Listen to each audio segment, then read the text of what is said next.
Hey my dear subscribers, welcome back to another episode on Nova Briefcase. Grab a seat, get comfy, and let's get right to it. So back in September 2021, Netflix dropped a massive bombshell with the Korean series Squid Game. You probably heard of it, unless you've been living under a rock. It's about hundreds of people competing in old-school kids' games like marbles and tug-of-war. Sounds fun, right? Cute and nostalgic even? Yeah, until you realize, if you lose, you die. Yup. No second chances. The series took the world by storm and quickly became a global phenomenon. People everywhere were glued to their screens, witnessing a wild mix of suspense and drama. In less than a month, viewers watched it for a total of 1.65 billion hours. Billion. With a B. Netflix's CEO even called it the most successful TV show of all time. It might actually be the most watched series in human history. It blew past Game of Thrones in popularity, and we all know how crazy people were about that one. And here's a fun fact. Those plain white Vans shoes the main characters wore? They became an international trend overnight. Sales shot up by over 7,800%. I'm not even joking. It was like the Bata shoe craze all over again. And this isn't some random one-off thing either. Korean pop culture has been dominating lately. Just 2 years before Squid Game, a Korean movie called Parasite took home not one, not two, but 4 Oscars. It was the first non-English film to win Best Picture. Talk about making history. Even the White House got swept up in the Korean wave. Remember when President Joe Biden invited BTS over, played their songs, and had a little jam session? That's some next-level global influence. Excuse me, Nova. Why are you surprised? Could it be that you're holding a hidden bias? Assuming that people from certain backgrounds can't win Oscars or dominate platforms like Netflix? Of course not. But here's the thing. Hollywood mostly works in English, which is spoken by 1 in every 5 people worldwide. Sure, Bollywood is massive too because India's population is a whopping 1.5 billion. That's a lot of people, my dear subscriber. But South Korea? It's tiny, I mean really small. We're talking about just South Korea, not even both Koreas. It's only 38,750 square miles, smaller than a state like, Alabama. And its population is around 51 million, less than a sixth of the US, and it's not like their language is widely spoken outside the Koreas. Korean is a tough language for most people to learn, which makes the country's cultural influence even more remarkable. Aside from North Korea, which controls most of the television networks, and a handful of people in Northeast China, that's about it. Korean is mostly confined to these areas. Let's put things into perspective. For a country that size, making such a global impact is incredible. I mean, they've built an entertainment industry that's competing with Hollywood. They're winning Oscars, dominating Netflix, and have fans on every continent speaking all kinds of languages. How on earth did that even happen? To understand this, we have to rewind a bit, back to the early 20th century. In 1910, Japan occupied Korea. And let me tell you, it wasn't just a military occupation. It was cultural erasure. The Japanese government forced Koreans to learn Japanese. Like no Korean allowed. People were even forced to change their names to Japanese ones. They took Koreans and made them work as laborers and soldiers in their wars. It was brutal. This nightmare of an occupation didn't end until Japan was hit with 2 American atomic bombs in World War II. That ended Japan's dominance, and the Korean peninsula got split. The north was controlled by the Soviet Union, while the south was under the US. And boom, Cold War tensions turned into a literal war. The Korean War started in 1950, and South Korea's economy, which was already struggling, got destroyed. Over 2 million people lost their lives. Sure, the fighting stopped in 1953, but it wasn't really peace. They didn't sign a treaty. It was just a ceasefire. Technically, they're still at war to this day. So, in 1961, South Korea saw a military coup led by Park Chung-hee. This guy had a simple yet ambitious plan. If we want to catch up with the big players, we need to focus on manufacturing. And that's exactly what they did. This shift gave birth to some brands and fueled the growth of others you probably know like Hyundai, LG, and Samsung. Listen, Nova, I didn't come here for an economics lesson. I want to hear about movies and shows. Don't worry, my dear subscriber, I got you. Back then, media was super controlled.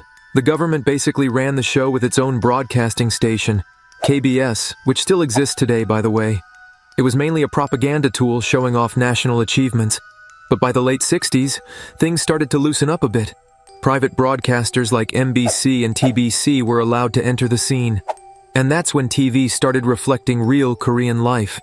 For the first time, people saw characters facing the same struggles they did. Shows began tackling heavy topics, what life was like during the Japanese occupation or the Korean War.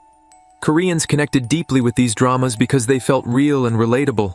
And as technology advanced, cue the arrival of color TV and better infrastructure, these dramas reached almost the entire population by the 80s.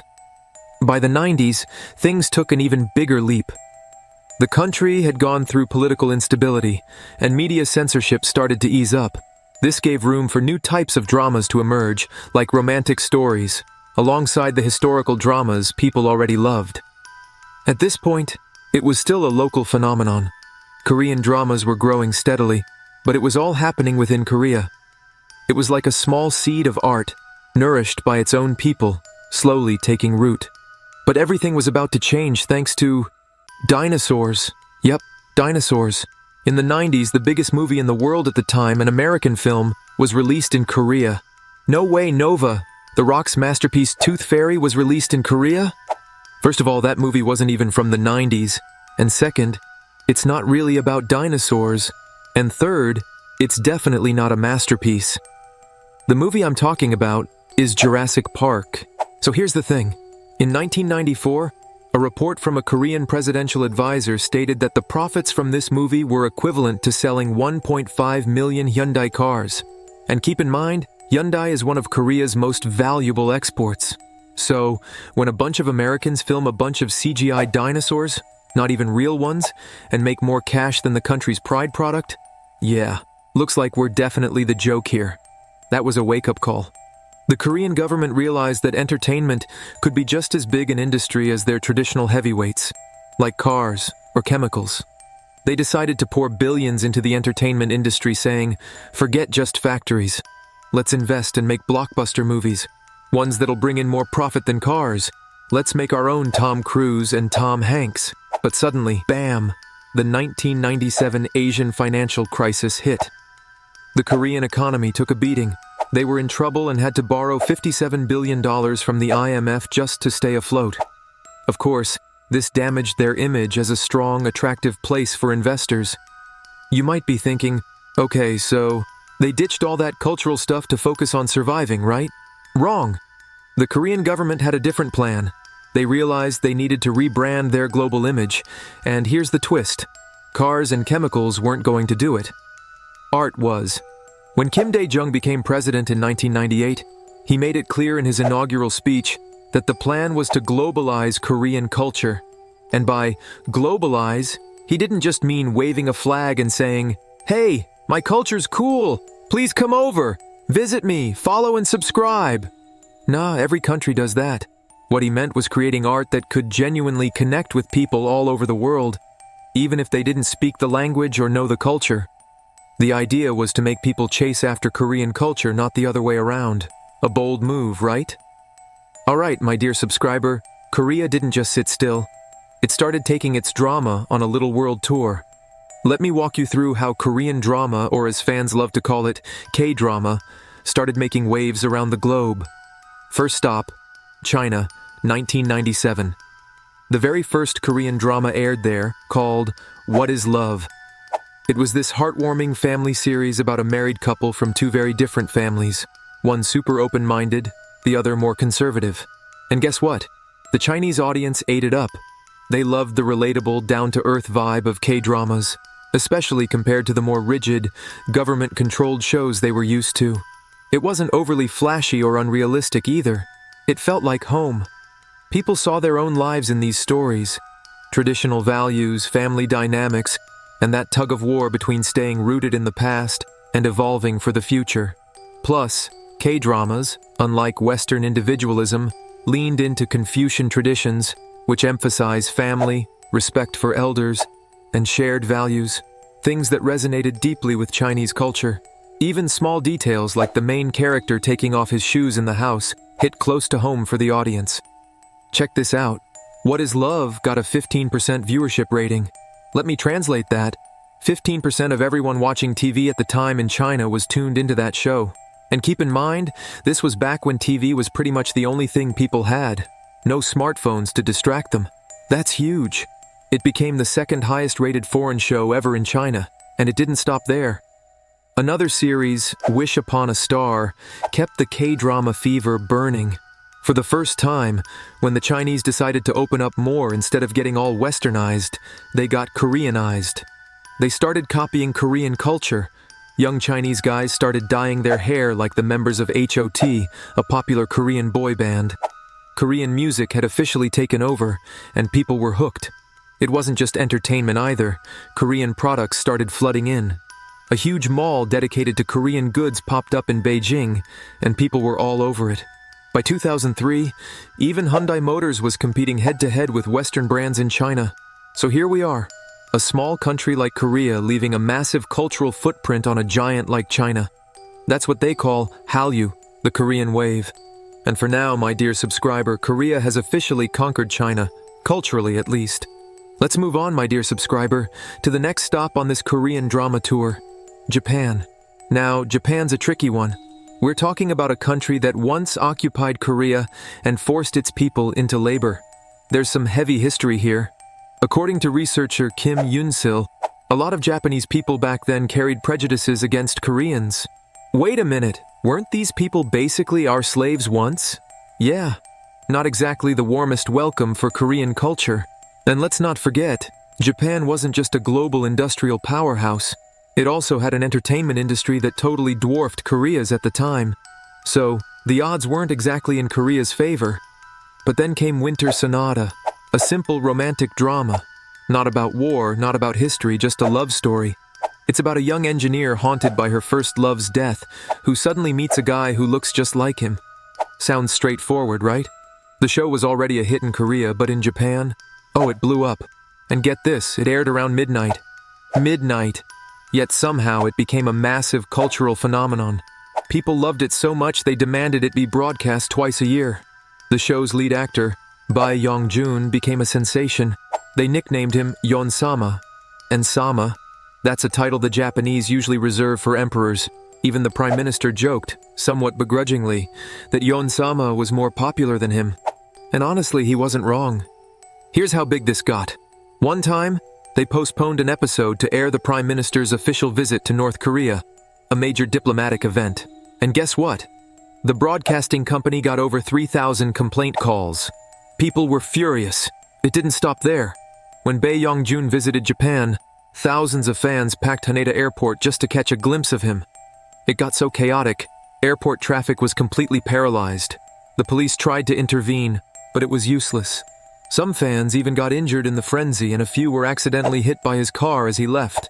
By the time Winter Sonata aired for the fourth time in 2005, it was broadcast in Korean with subtitles to preserve its authentic vibe. Let that sink in. This was Japan, the same Japan that once tried to erase Korean culture and identity, now embracing them so much that people are lining up to watch K-dramas, fangirling over Korean actors, and even learning Korean just to connect with these stories. It's wild, isn't it? Now, my dear subscriber, here's where things get even more interesting. The rocky relationship between Korea and its historical rival, Japan, actually started to improve, and you won't believe why. It wasn't politicians or diplomats who made this happen. Nope, it was Japanese women who fell in love with Korean dramas. Back in 1998, South Korean President Kim Dae-jung and Japanese Prime Minister Keizo Abuchi signed a declaration to strengthen friendly relations between the two countries. And guess what? The wives of many politicians from both countries played a huge role in encouraging them to take this step. Those Japanese political wives in that era were huge fans of Korean culture. Some of them even spoke Korean. They represented a whole generation of Japanese women aged 40 to 60, nicknamed Hallyu moms. These women, living in a male-dominated society, wanted something different for their kids. They didn't want their children to grow up harsh and cold like their fathers. Korean dramas gave them a vision of a softer, more empathetic family dynamic. Take Winter Sonata, for example, a magazine that analyzed the Yon-sama phenomenon. pointed out that romantic dramas like this were rare in Japan. But in Korean shows, the men are polite, loyal, and sensitive. They know how to treat women well. They're the kind of guys who make women feel seen and appreciated. Plus, let's not forget, they're always surrounded by a bit of glamour. Dr. Kohari Susumu from Shizuoka University even noted that some 50-year-old housewives started regretting their past. They were so charmed by these Korean male characters that they joked about moving to Korea to find husbands who were better than Japanese men. According to the Korea Times, that mental and emotional gap between the two countries seemed to disappear almost overnight. One single drama managed to do in less than a year what decades of politics couldn't. And honestly, isn't that the magic of art? Good art has the power to unite countries, create peace, and even challenge societal norms. It's not just about entertainment or wasting time. When done right, art can achieve things even the most serious people can't pull off. Oh, and here's the jaw-dropping fact. The Japanese Research Institute Daiichi estimated that Winter Sonata alone had an economic impact of over $2 billion in 2004, thanks to increased sales and tourism. That's the power of a good story, my dear subscriber. Alright, so after China and Japan, Korea pretty much became the boss of the region's entertainment scene. Take the series Daejang-geum, for example. It didn't just make waves in Korea, it absolutely took over Taiwan, China, and Hong Kong. Let me paint a picture for you. During its airtime in Hong Kong, the streets were empty, like ghost town vibes. And get this, even if there was a high-stakes sports match for Hong Kong, Daejang-geum still had more viewers. Hold on, Nova. I respect your effort in this episode, I get it. Korean dramas are a big deal. But isn't it just because these countries share a similar culture? Fair point, my dear subscriber. But what if I told you Korean entertainment didn't just stay within familiar borders? It went way beyond. Picture this. Daejang-geum made its way to the Middle East. In Iran, this show was a phenomenon. It scored an 86% viewership rate nationwide, and in Tehran, that number jumped to 90%. Then it spread to Arab countries and even North African regions. Here's what made it so unique. It was innovative, yet super conservative. The two main characters didn't even hold hands until the final episode. And Korean dramas love slipping in a little life lesson about courtesy and respect while you're watching. This subtlety made K-drama resonate deeply in Islamic communities. Iran's government, known for keeping a tight grip on Western media, actually saw Korean shows as a perfect fit for their audience. A fresh alternative that felt safe, yet intriguing. But the Korean wave didn't stop there. Oh no, it jumped out of Asia, swept through the Middle East, and kept going to Europe, America, and even Australia. By 2008, this first wave had done its job. It calmed down a bit, but only to make way for something even bigger. This next wave wasn't just about dramas, it was about K-pop. Now, K-pop had been laying its groundwork long before the internet really took off. Back in the late 90s and early 2000s, groups like NRG and Sex Keys were already appearing on national television in China and Hong Kong. The bands even started adding Chinese and Japanese words to their songs to connect with fans outside Korea. Teenagers across Asia were singing in Korean at karaoke bars. And in Japan, a Korean artist named Boe topped the Oricon singles chart 7 times. She's like the Adele of K-pop, just to give you an idea of her impact. Korea wasn't just creating entertainment anymore. It was shaping pop culture on a global scale. And the best part? This was only the beginning. Let's test how big K-pop got in Japan. You know what Kara did? This Korean girl group pulled off a guerrilla gig. Basically, they just set up a stage out of nowhere and performed for random people on the street.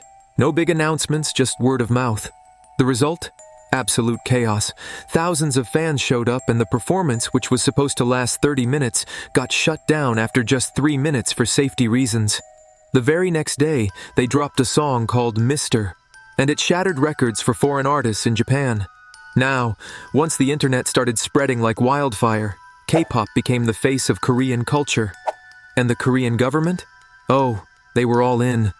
Thanks to their support, groups like BTS and BLACKPINK didn't just become famous, they became global phenomena. If you're new to this whole K-pop thing and somehow don't even know who BTS or BLACKPINK are, let me jog your memory. Ever heard this? Gangnam Style. Whoop, whoop, whoop, whoop, whoop on Gangnam Style. Yeah, Psy's Gangnam Style. Back in 2012, this song wasn't just popular, it was everywhere. It became the first video on YouTube to hit 1 billion views in less than a year. Fast forward to the time this episode was published, and 5 K-pop videos are among the top 30 most liked videos on YouTube. And guess what? One of them is Baby Shark. Yes, that song. What? Are you serious, Nova? Baby Shark is Korean. Yep. Korea isn't just producing pop for Koreans anymore, it's a global thing now. And here's the clincher. Europe was hooked on K-pop even before the artists had performed there or released albums. Then came July 10th and 11th, 2011. Le Zénith, in Paris, one of the biggest venues in the city, hosted the first official K-pop concerts in Europe. Teenagers from France and all over Europe packed the place, screaming the singers' names, singing along in Korean. The French media called it, "The Korean pop wave hits Europe." But Nova, TV shows or stories. Even if the culture's different, I can still connect with the plot.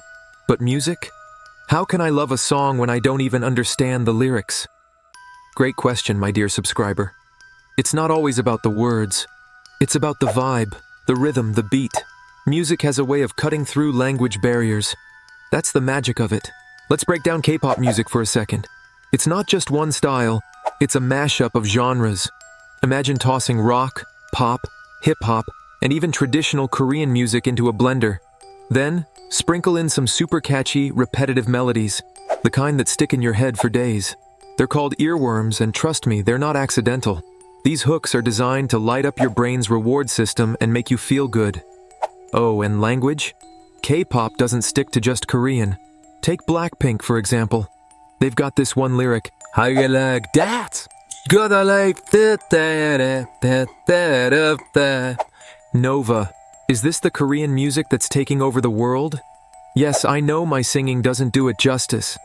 Let's just say I'm your guide here, like a knowledge doorknob opening up the world of K-pop for you. Mixing languages helps fans from different backgrounds connect. But K-pop isn't just about the music, it's a full-on visual experience. The choreography is on point, matching every beat perfectly. Every second of those music videos is carefully planned by top choreographers from around the globe. And let's not forget the performers themselves, teenagers with flawless looks, sharp moves, and stage presence that pulls you in. Now, what makes K-pop truly unique isn't just the music or the visuals, it's the fans. Every band has its own fan base with names and identities. You know how Taylor Swift's fans are called Swifties? Well, BTS fans are called ARMY, and Super Junior fans are ELF, short for Everlasting Friends. These fandoms are more than just fans. They're like sports team supporters. They're loyal, passionate, and deeply connected to their favorite bands. This bond, called a parasocial relationship, didn't just happen.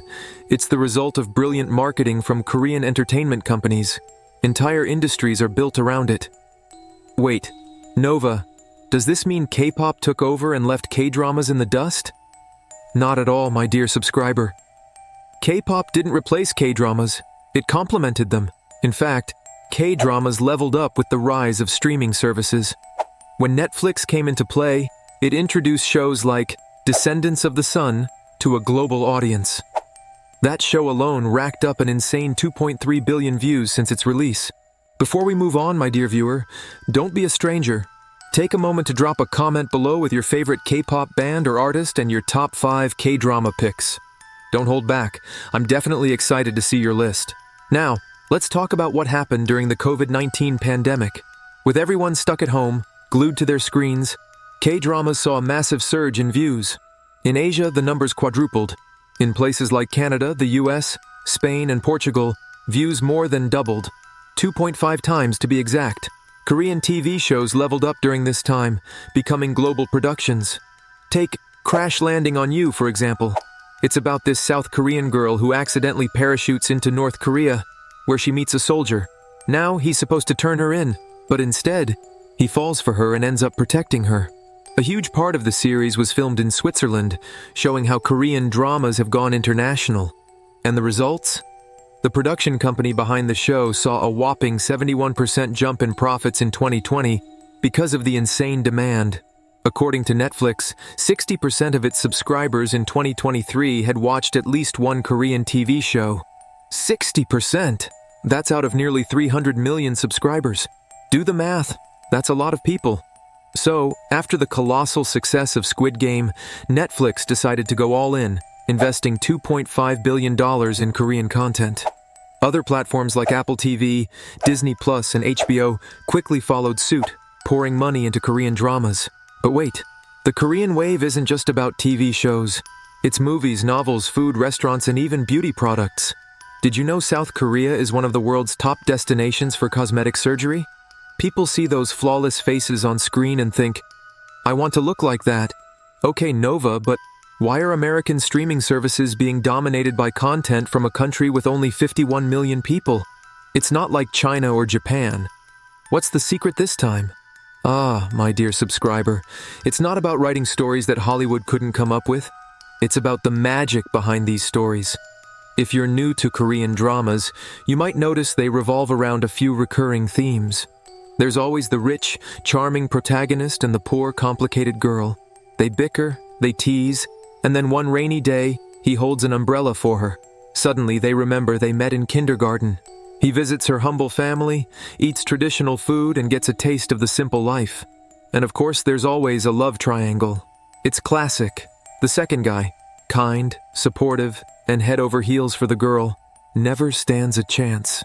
She always ends up with the brooding, emotionally unavailable guy.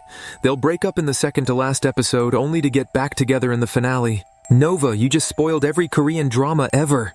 In the book, The Korean Wave, a New Pop Culture Phenomenon, the Korean Ministry of Culture noted that, to the average American viewer, K-drama plots might come off as simple, even a bit cheesy.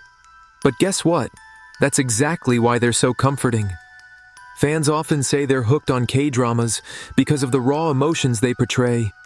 Doesn't matter if the story is about family, love, broken marriages, war, or even ambitious business people. It's the feelings that hit hard. K-dramas know how to tap into emotions better than anyone else. They can show the heartbreak of a defeated hero, the struggles of a helpless father, a girl's drive to prove herself, or a young guy figuring out friendships and love. This emotional depth resonates in cultures where people tend to bottle up their feelings, where individuality is prized over connection. Even in cinema, these cultures often focus on spectacle. High-quality visuals, epic action, and larger-than-life heroes, leaving emotional storytelling in the shadows. But here's the thing. Western audiences love that K-dramas don't rely on the usual tropes like superheroes, villains in black capes, or over-the-top plots. Sometimes the stories are just simple. Take Reply in 1988, for example. It's about neighbors from different walks of life, living on the same street. That's it. No crazy twists. Wait, Nova, that's the whole plot? Yup, and people love it. Other times, K-dramas lean into imaginative stories, a mermaid adapting to life as a human in modern times, a ghost trying to complete her unfinished business, an immortal king navigating life in the present day, or a girl's soul trapped in someone else's body. They're fun, lighthearted, and rarely leave you feeling down. The book describes this as a kind of healthy power, shows that leave you with a warm, positive vibe. And here's another twist. Just like Japanese women fell in love with K-dramas, many American women say they feel a deeper connection to the way women are portrayed in these shows compared to Hollywood. Why? Because the acting feels honest. In Hollywood, most female characters are written by men. But in Korea, a whopping 90% of scriptwriters are women. Now don't get it twisted. K-drama isn't just a women's thing. Stats show that in the US, the gender split is almost even. 52% of K-drama viewers are women, and 48% are men. Surprising, right? Alright, my dear subscriber, let's talk about something fascinating. While Korean women's acting gets a lot of praise, Korean men, they've got their own unique vibe. Unlike the typical action-packed, tough guy roles you'd expect from Hollywood stars like Bruce Willis, Korean male characters are written with a completely different perspective. By women. That's right. And it shows. Here's a fun fact. South Korea leads the world in spending on men's skincare products. Yep, Korean men take grooming seriously. In fact, 3/4 of them undergo cosmetic procedures weekly. Think skincare treatments, Botox, hair implants. even shoulder enhancements. This obsession with appearance stems from a cultural phenomenon called konminam, a term dating back to the 6th century. Back then, there was a group called the Hwarang, or Flowering Knights. These were good-looking men who wore makeup and accessories, but were also fierce warriors. Wait, Nova, they sound so soft. Not at all, my dear subscriber. These guys weren't just about looking good. When duty called, they defended their country with unmatched strength. Don't let the eyeliner fool you. Fast forward to today and it's kind of the same. Korean men might be all about skincare and looking sharp, but they're also required to serve in the military. Yep, every Korean man aged 18 to 28 must complete 20 months of military service. This includes everyone, famous actors, idols, even Son Heung-min, one of the best Premier League strikers, had to serve. 70% of soldiers in the army reportedly use beauty products. Wait a second, Nova. Are you telling me that in a country right next to North Korea, where there's a nuclear threat, these guys wake up, slap on some mascara, Botox, and head off to training? You can stereotype it as much as you want, but in the end, the Ministry of National Defense in South Korea takes beauty treatments into account when determining soldiers' pay grades. Even military camouflage creams are designed by the ministry itself to ensure they don't clog pores. Wait, you're telling me soldiers might go to war but won't risk dry skin? Exactly. This whole attention to beauty and flawless appearances is just part of life in Korea, even in the military. In Korea, there's one strict set of beauty standards for everyone, men and women alike. We're talking about bright, flawless, glass skin, a sharp V-shaped jawline, big eyes, full lips, and, of course, a fit body. Sorry, but your average dad bod won't cut it here. Now, earlier we talked about what makes K-drama and K-pop so captivating. The perfect blend of beauty, talent, and charm. It's like everyone is this ideal version of a human. Sweet, brave, glowing with wide eyes and impeccable skin. But doesn't that sound too perfect? Welcome to the darker side of the Korean wave. You see, in a country where idols are the biggest export, everything about their looks, performance, and even behavior is meticulously crafted. And behind those shining smiles are years of brutal preparation. These artists aren't just talented individuals. They're products of a system that starts grooming them as kids, sometimes as young as 6 years old. It all begins with auditions. Talented kids are picked and thrown into training programs that last months, sometimes years. And once they're accepted as trainees, the real grind begins. Talent agencies train them in singing, dancing, songwriting, foreign languages, public speaking, and even how to behave. It's like boot camp for stardom, or like programming a robot. Yua Dias, a former K-pop singer, spilled some shocking details. She said training schedules could last 12 hours a day, and sometimes even 17 or 18 hours, with no days off, no weekends, no holidays. If a group is working on a new album, they might only get 2 or 3 hours of sleep a night. And it's not just the grueling schedules. Many trainees drop out of school to focus on training. They deal with immense mental and physical strain, harsh criticism, and the constant pressure to meet impossible standards. Why? Because of something called slave contracts. You want to be famous? Sure, sign here. Oh, and if you break the contract, you'll have to pay back all your training costs. And let me tell you, those costs? They're insane. Trainees often live in company dorms, completely isolated. They say goodbye to their friends. And even seeing their families requires company approval. And relationships? Forget about it. The companies strictly forbid dating because, apparently, fans need to believe they have a chance with their idols. Want to fall in love, settle down, and start a family? Sorry, but that ruins the fans' fantasies. Every detail is controlled. No drinking in public, no messing with your appearance, and definitely no behavior that could disappoint fans. Idols are expected to be humble, yet exude a certain suggestive charm. Everything, even their personality, is engineered to keep them appealing to the audience. It's a lot to take in, right? But this is the reality behind those perfectly polished performances. Yet, things are about to get even darker. Over the years, many idols have taken their production companies to court over contracts that push them to their limits, forcing insane training hours with zero concern for their health. And it's not just the grueling schedules. Performances are ridiculously long, and to maintain those strict beauty standards, idols are given tiny portions to eat. It's like their lives are micromanaged to the smallest detail. Who can you date? Nope, nobody. What can you say? Here's your script. What do you wear? We'll decide. What does your face look like? Better keep it perfect. Oh, and don't forget, we own you for years. You want fame, don't you? That's on top of cosmetic surgeries, medications, extreme training routines, and yes, even starvation. Trainees who gain weight, they get served water. Just water. Han from Super Junior shared how he developed kidney problems, gastritis, a slipped disc, and serious mental health struggles. Why? Because he hadn't had a single day off in years. And for female trainees, it's no better. Some even stopped getting their periods because of the constant physical strain and lack of proper nutrition. Passing out from exhaustion? That's just another day at work for them. And here's the twist. Even if you survive all that and succeed, it doesn't guarantee happiness. The audience might still reject you. They might cancel you overnight. Imagine dedicating your entire life to this journey, only for it to crumble because of one bad performance or a public misunderstanding. Let's say you do make it as a successful idol. Think you'll be rolling in cash? Think again. Companies take a huge chunk of your earnings to repay the so-called training expenses. Some idols barely make enough to live on, even after years in the industry. With no financial independence, they're forced to keep going just to break even. And if you think that's the worst part, there's more. These idols are trapped in the roles their companies assign them. You're the shy one, you're the cool one, you're the sensitive one, you're the funny one.